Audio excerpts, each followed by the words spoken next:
As you know, the M1 chip found in the 13-inch MacBook Air 2020 and MacBook Pro 2020 laptops, as well as the iMac 2021 desktop computer, has been integrated into the iPad Pro 2021 already. But what we do not yet know is whether Apple will bring the M1 chip to the iPhone 13 series.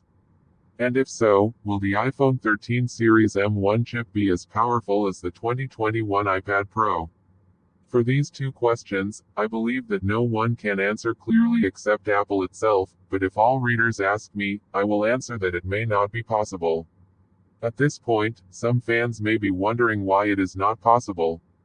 We have to assume that the iPhone has a smaller body and less space than the iPad Pro and MacBook, so it is very difficult to withstand the heat emitted by the M1 chip.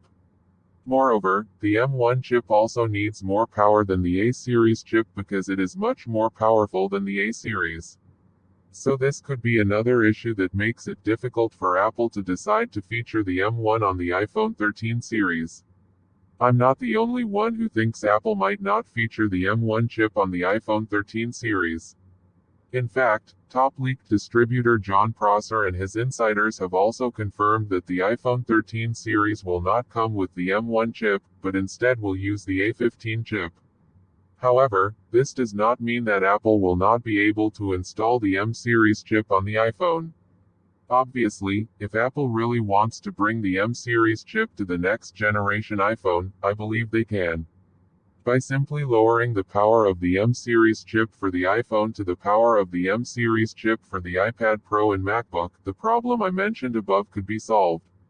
To make it a little easier to listen to, Apple may develop an M series underclocked or Max-Q version chip for the next generation iPhone if they want to use the M series chip for advertising and to attract users. Come on in, take a look and enjoy yourself.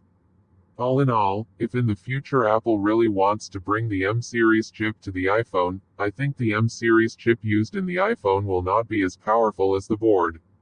The M series chip used on the iPad Pro and MacBook.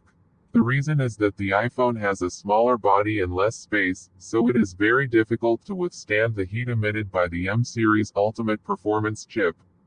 So Apple will reduce the power of the M series chip for the iPhone to less than the power of the M series chip found in the iPad Pro and MacBook to avoid overheating and use more power. Apple, for example, also downgraded the M1 chip on the 2021 iPad Pro to slightly lower than the 2020 MacBook Air.